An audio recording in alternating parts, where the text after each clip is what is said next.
CBS presents this program in color.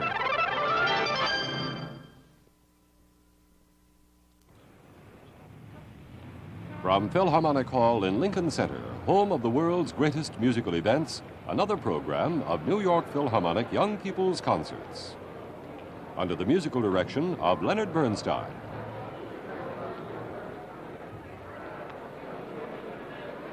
This special program is being brought to you by Polaroid Corporation.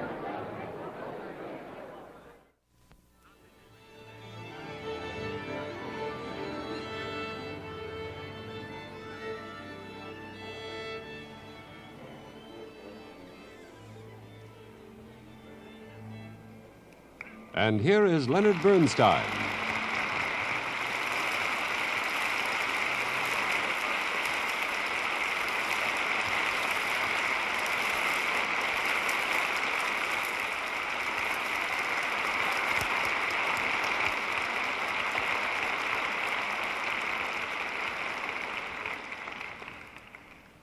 Dear young friends, on our last program, if you recall, we were celebrating the double anniversary of our New York Philharmonic and the Vienna Philharmonic, remember?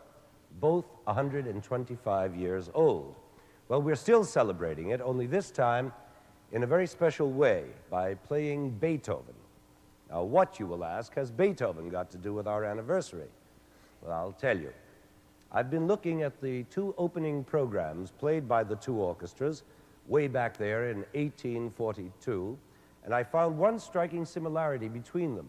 The name Ludwig van Beethoven is all over the place. Almost a half of all the pieces played by both orchestras were by Beethoven. He had the market cornered, and this was a mere 15 years after his death.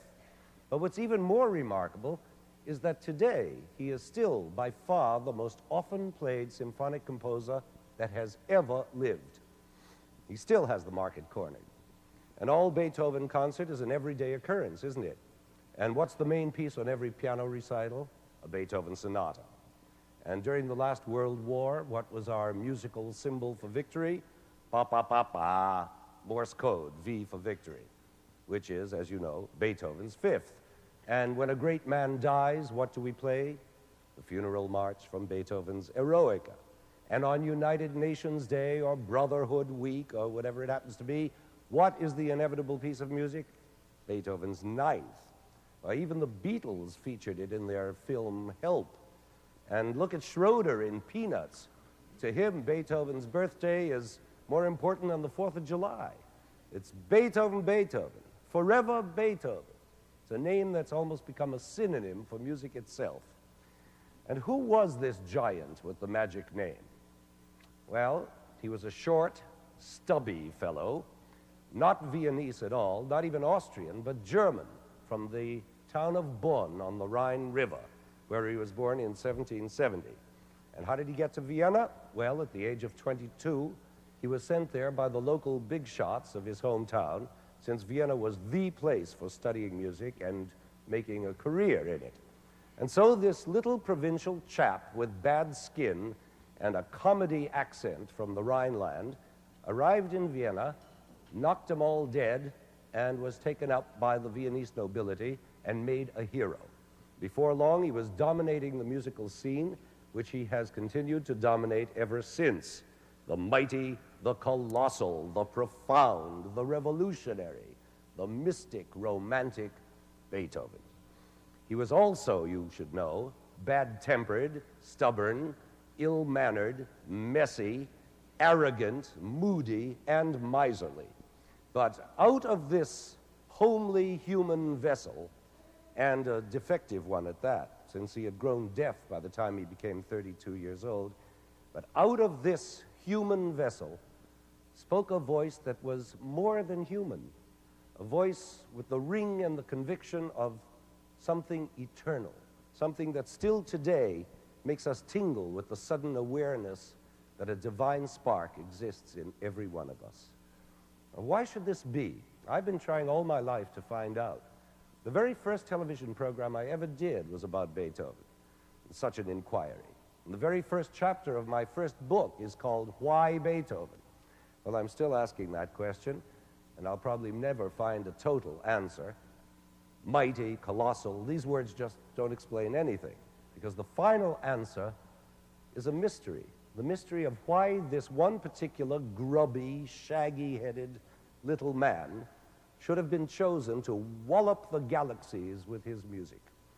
And so we shall have an old Beethoven program today, beginning just as we began 125 years ago with those 4 heaven-storming notes that announced the first movement of his 5th symphony.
still the most fantastic music, no matter how often you hear it. And did you grasp the shape of that movement, the perfect definition, the exactness of starts and stops, of holding back and plunging ahead, of the sudden mysterious drops and the wild eruptions? Every split second is measured and molded by a master. Now, apropos of this shaping and molding, there's an important thing that needs to be said, and I'm going to try to say it even at the risk of possibly boring you a little bit with a tiny lecture. You've probably heard of a popular biography of Beethoven called The Man Who Freed Music. Now, this title has always caused me a certain disquiet, because what does it mean? Freed music from what? From Bach? From Mozart? Haydn? Well, hardly. I mean, they all had plenty of freedom of their own. The truth is that all great composers free music, not from the bondage of other composers, but from routine, from mediocrity, from second-rate, dusty tradition. In other words, a great composer frees music from the predictable. Now, take one of Beethoven's most obvious examples of the unpredictable, the famous opening tune of his Third Symphony, the Eroica. Now, you know that tune. It rides along in E-flat major on the nice expected notes of the tonic triad. And it goes like that for 4 bars on just those notes, and then on the 5th bar, the unexpected happens. So the tune goes like this.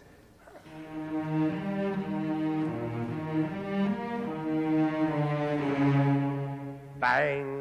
That D-flat, surprise. The bondage of the triad is broken. Music is freed. But freed by what? By a D-flat. And that's just the point. It's a D-flat, not a C-flat, not an A natural, but that one chosen limited note, D-flat. That's what did the freeing.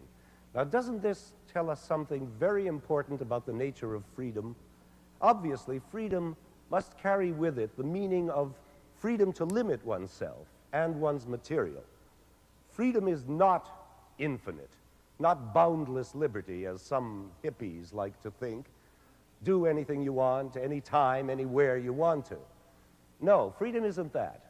It means being free to make decisions, to determine one's own course. But decisions, deciding, means choosing. And choosing is impossible without rejecting. Now, can you understand that? You can't choose something without rejecting all the other things you haven't chosen. You see? If you choose one apple out of a dozen, you automatically unchoose the other 11.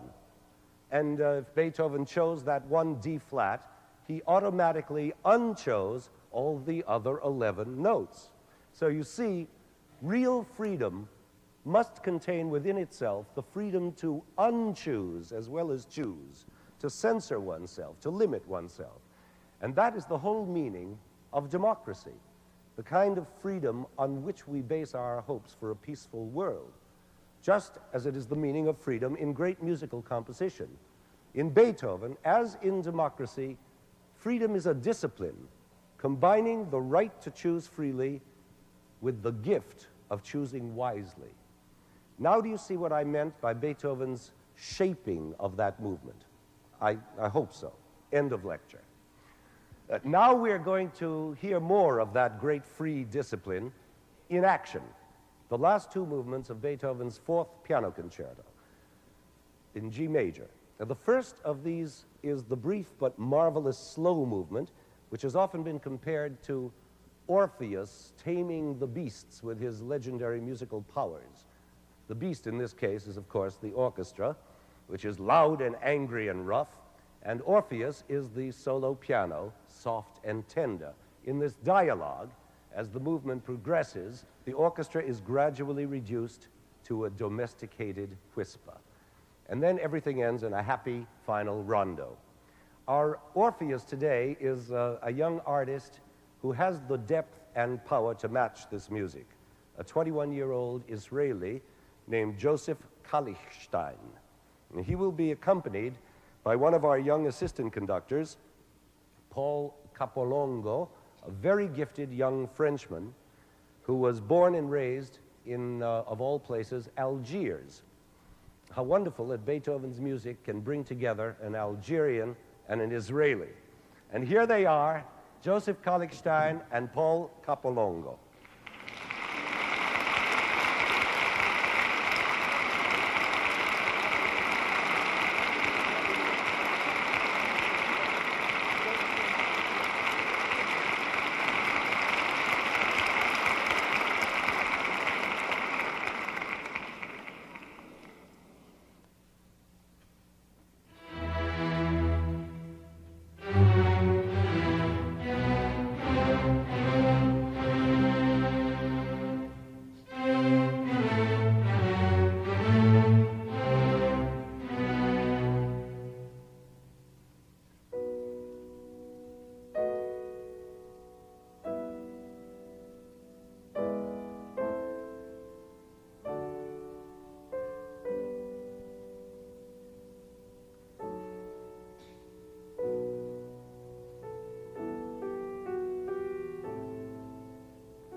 Before that gorgeous piano concerto, we were talking about the connection between Beethoven and freedom, and nowhere is that connection more evident than in Beethoven's opera, Fidelio. This was the only opera Beethoven ever wrote, but he wrote it and rewrote it and rewrote it over a period of 12 years. Now, this, of course, was typical of Beethoven in his search for perfection. All his works went through long agonies of rewriting and scratching out and trying again. That was the price he paid for his freedom, the price of free choice to make the exactly right choice. But with his opera Fidelio, the agony was even worse. And I think one of the main reasons was that the story of the opera deals with the very subject of freedom itself. See, the hero of the story is a young Spaniard named Florestan, nothing to do with toothpaste, who has been unjustly imprisoned for speaking out freely against tyranny. And Florestan's loving wife, whose name is Leonora, has managed to sneak into the prison disguised as a boy and gets a job as the jailer's assistant so that she can help her husband escape. So you have Florestan and Leonora. So why in the world is this opera called Fidelio? Well, because that is the name Leonora takes in her disguise as a boy. And even here, with the title, Beethoven wrestled with his freedoms of choice. The opera was first called Fidelio, then changed to Leonora, and then changed back again to Fidelio. And the overture to the opera, most clearly of all, reflects the agony of free choices. Beethoven wasn't satisfied until he had written 4 different overtures to this opera. 3 of them are called Overture to Leonora, numbers 1, 2, and 3, respectively, and the 4th is known as the Overture to Fidelio. Don't ask me to explain why, it's too complicated. But of all the 4, it is the 3rd Leonora overture that is the masterpiece and the one we are going to play now. This is a massive work. It's more than just an overture, rather like a great symphonic poem describing the whole opera. During its slow introduction, we feel the heavy, brooding atmosphere of Florestan's dungeon, and then when the main fast section begins, we hear the gradually rising hope of rescue surging up through the orchestra, and the excitement is made even more dramatic by alternating with moods of prayer and of love music. At the climax, the orchestra suddenly cuts off, and the famous trumpet call of liberation sounds in the distance, announcing the arrival of the rescue party. You'll hear it coming from somewhere backstage there. And then there is a moment of hushed suspense, then again the trumpet call, nearer this time, and finally it arrives, the triumphant achievement of freedom in a brilliant coda of celebration. So as you listen now to this essay on liberty, you can understand why Beethoven has always meant so much to us and will continue to as long as the human race struggles for freedom.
From Philharmonic Hall in Lincoln Center, another in the series of New York Philharmonic Young People's Concerts, under the musical direction of Leonard Bernstein, has presented a program titled Forever Beethoven. Joseph Kallischstein was the soloist, and Paul Capolongo conducted two movements of the Piano Concerto No. 4 in G major. Mr. Bernstein and the orchestra performed the first movement of the Fifth Symphony in C minor and the Leonora Overture No. 3. This program, which concludes the 11th season of New York Philharmonic Young People's Concerts, was recorded in Philharmonic Hall and was produced and directed by Roger Englander.